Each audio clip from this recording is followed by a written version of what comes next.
I'm good. How are you? Good, good. I love the music. Thanks for tuning in. You are listening to Conversations with the Citizen. This is Conversations with a Citizen. I am your host, Thaddeus Jones. I am here today with Thaddeus Jones. Jones is an Illinois state representative and a former alderman in Calumet City who is now running for mayor of Calumet City. Yes. Representative Jones, welcome to the show. Thank you. I appreciate you inviting me here. Looking forward to a great conversation. Same here. Can you tell us a little bit about yourself? Sure. My name is Thaddeus Jones. I was born and raised in Fort Heights. 13 brothers and sisters. My father passed away when I was 7 years old. I was an alderman, first black alderman in 100 years in Calumet City. Got elected in '96. I got elected state representative in 2009. Been a state representative since 2009. And what made you decide to get into politics? You know, I'm not supposed to be here. And I say that to everyone, and they look at me like, what do you mean? I almost died 3 times when I was little. So I was born with a severe blood deficiency, bad blood, and had a blood transfusion when I was 6 years old. And, you know, my mother told me then that God had a plan for my life. And I almost died, not only then, but also in the hospital when I had pneumonia in 2005. My temperature shot up to 104, passed out in my doctor's office, and, you know, I was supposed to die then. And going back to when I was little, I had seizures up until I was 14. So looking at my life, looking at where we grew up in Fort Heights, we didn't have economic opportunities. Fort Heights, they said only 1% of the people will come out of Fort Heights. I remember that. And at that time, you know, I saw people, politicians walk away from the community and walked away from Fort Heights. And today, Fort Heights is still in the state of despair. And I bring that forward to Calumet City, and it's the same way. Calumet City is in a state of despair because people have walked away from Calumet City. They failed the residents. And I'm running because I want to make sure that residents have a chance, that children growing up in Calumet City will have a chance of great opportunities, great success. Same fight that I did, same fight that I gave. I want to make sure that these children have an opportunity for that. We have the chance to change the corner, to turn the corner. And that's what I want to do as mayor. And that's why I'm running. And I think you asked me why I got in politics. Right. I got in politics to make a difference. Okay. Looking at how, like I said, people turn their back on Fort Heights. And we didn't have anything growing up, and we had to go to, my mother had to go to the community resource center to get food every day. We had to survive when my dad died when we were 8. So I got in politics to make a difference. I started when I was living in Fort Heights, just knocking on doors, volunteering for the local Democratic Party, and continued that until today, just making a difference and still knocking on doors, still talking to residents, and still trying to provide a difference. And so you did kind of talk about why you wanted to be the mayor of Calumet City to make a difference, but what else is there that attracted you to run for mayor? Just the thrill of, you know, helping people, looking in someone's eyes who has an issue, praying with them, going to their door and trying to resolve their issues. Sometimes, you know, we have elected officials who it takes time to get back to people. When people are hurting so bad now that they need someone who's going to fight for them, and I will fight for them. I have fought for them, and I'm going to continue to do that. And I know that sometimes that's a buzzword, but you know, we actually, constituent services is like my number one thing that I tell my staff to do, and I do myself, because it means more to people when you knock on their door and you know that they need food, or you knock on their door, you know that their family, they just lost someone, and you can provide service to them. And how has your background as alderman and Illinois state representative prepared you for this campaign? Whew. You know, it's it's bare knuckle politics. When you it was a saying that all politics is local. Okay. And when you're in local politics, you learn not only Mrs. Johnson that lives a block away from you, but also Mr. Casimir that lives on Prairie, or you get to know people, you get to know their family, you get to know their issues. And local government and state government has prepared me in such a way that I know what the resources that are needed to bring Calumet City back to life. And I also know the resources that I brought back to Calumet City that's going to help the community grow and turn that corner. Calumet City is a great destination, and I want to change that to make sure that we allow people to grow and allow our community to come back. And when you talk about resources, what are some of those resources?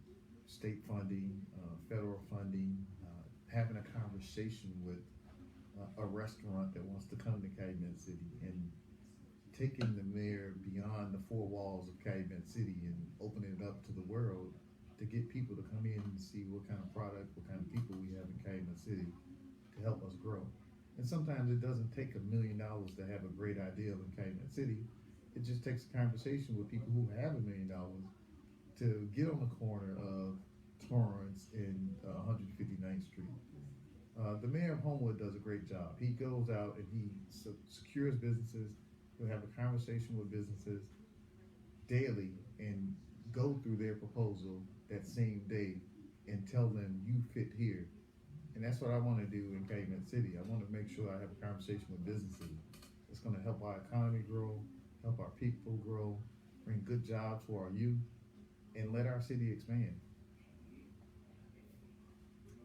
You were the first African American alderman in Calumet City. You said in 100 years. Yes, in 100 years. Wow. That's when you think about where we are today. That's just When I got elected, it made history.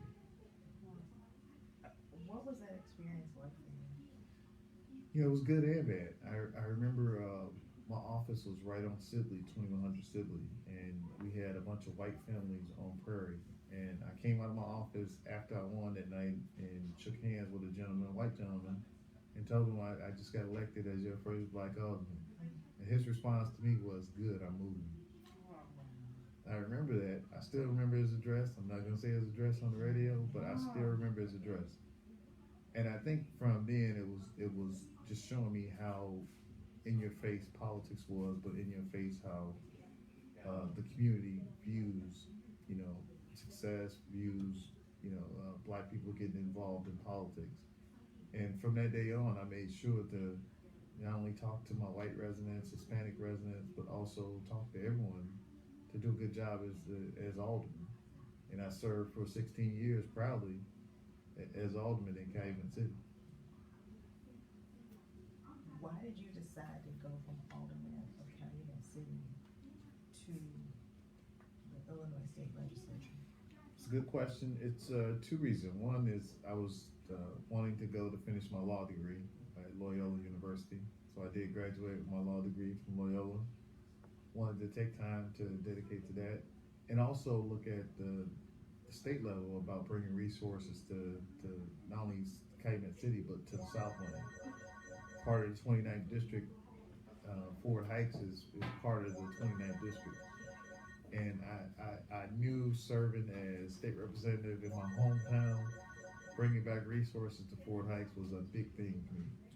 So to this day, we're going back and we've had projects that we're going to announce soon that's going to help bring Fort Heights back as well.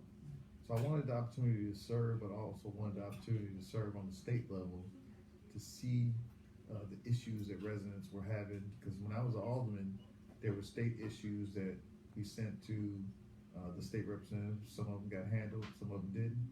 But working with the state representative to make sure that when residents have state issues, that they get resolved quickly. Because you would be surprised how many state issues you have on a local level, even as simple as when I have a driver's license issue, I get canceled and there's an error. You want your state representative to call the Secretary of State's office and say, "Look, I need this resolved right away." And I think that's important to people because they want to understand. Some people understand the separation between state, federal, and local, but they just want the issue resolved. They don't care how you do it. but they want to make sure you do it. I am that person to make sure I get that done.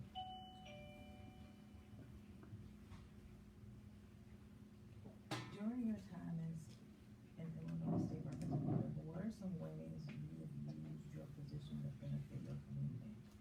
Great.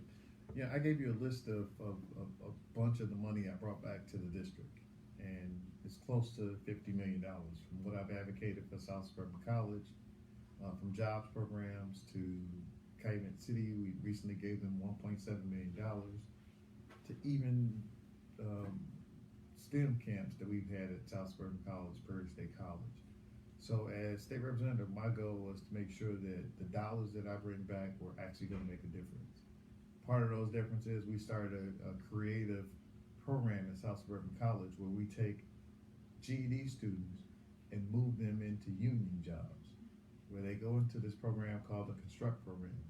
One of my first things I did when I became state representative, we gave them, South Suburban College, $500,000 to start this program. And we had over 200 people who graduated with their GED, who then moved into the Construct Program, who then moved into a union. And probably 80% of them are still in the union with good paying jobs. So I want to bring that same aggression to Calumet City, that same creative, innovative ideas, bring it to Calumet City so we can get jobs for our youth, do economic development, and do it right. So those are some of the things that I brought back to the district, specifically Calumet City, and just advocating for residents.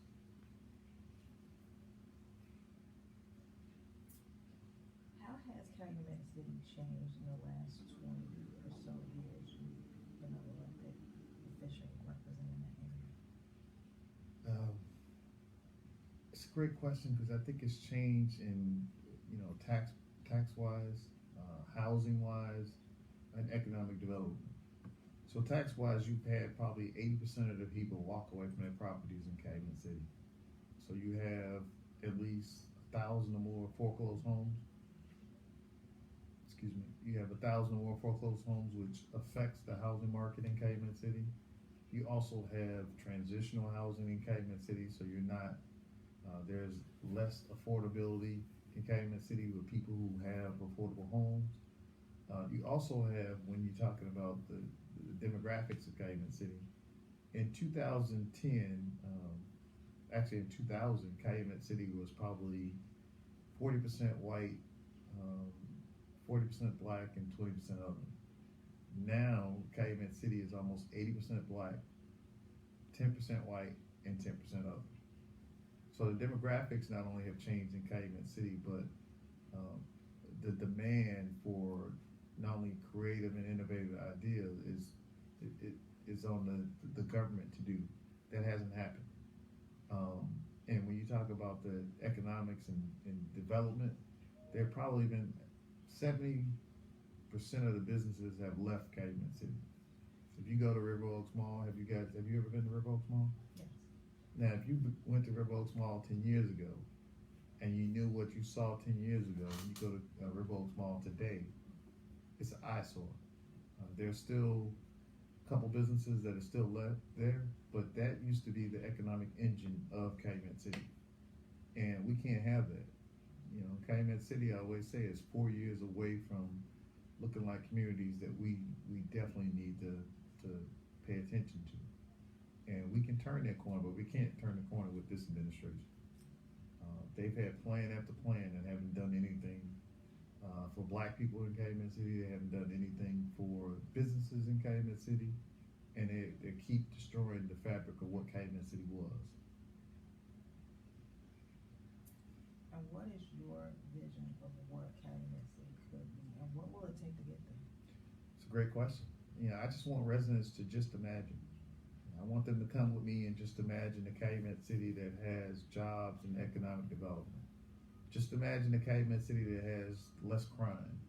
Just imagine a Calumet City that has, programs for its youth and its people.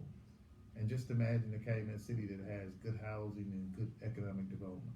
I want residents to come with me and do that. And it's, my plan is simple. I have 5 points that I want to do. Jobs, economic development, reduce crime, work on education, and work on housing. And with jobs, it's simple. If you do good economic development, you bring in jobs, union jobs, and bring in jobs for the people. I want to revitalize River Oaks Mall by making that a mixed housing, mixed development use at the mall. Bringing a downtown district in Calumet City with a new mall, a new municipal building, a new downtown district for businesses, create a Black Wall Street right by Calumet City.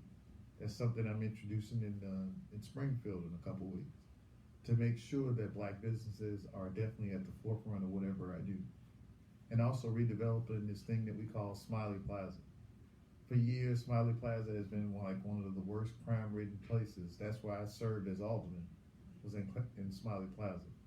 So we have a bunch of affordable housing and seniors that live right by Smiley Plaza.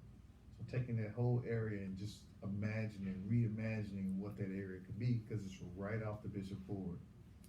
And it has great access, so we're gonna change that. And also just change the housing of residents. And I think once we do that, residents are gonna get reconnected to Calumet City. And that's one of the fatal flaws of every community.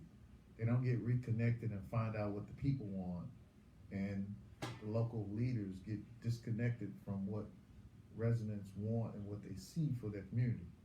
Residents don't want to see a Calumet City like it is now. They want to see a Calumet City that's going to work for them, and that's not happening now. And I'm going to do that. And that's my plan. That's my vision for Calumet City. Before we wrap up, is there anything else that you'd like to add? Just to question the residents, to question people who know people that live in Calumet City. How much failure are we going to allow, and how much failure are we going to take? Calumet City leadership has failed the residents of Calumet City, and it's time that we challenge that. We can't let 2,000 people decide the fate of 18,000 people who deserve better in Calumet City. I'm going to be a mayor for everybody in Calumet City, but I challenge people that if you know somebody in Calumet City, ask them how much failure are they willing to accept. If you want more failure, vote for my opponent. But if you want results and you want to imagine a better Calumet City, I'm asking everybody to consider voting for me and reach out to people who live in Calumet City. We can do this, and we will turn the corner. Well, thank you so much for coming. You're welcome. Remember to make plans to join us again next week for Conversations with the Citizen, the place where real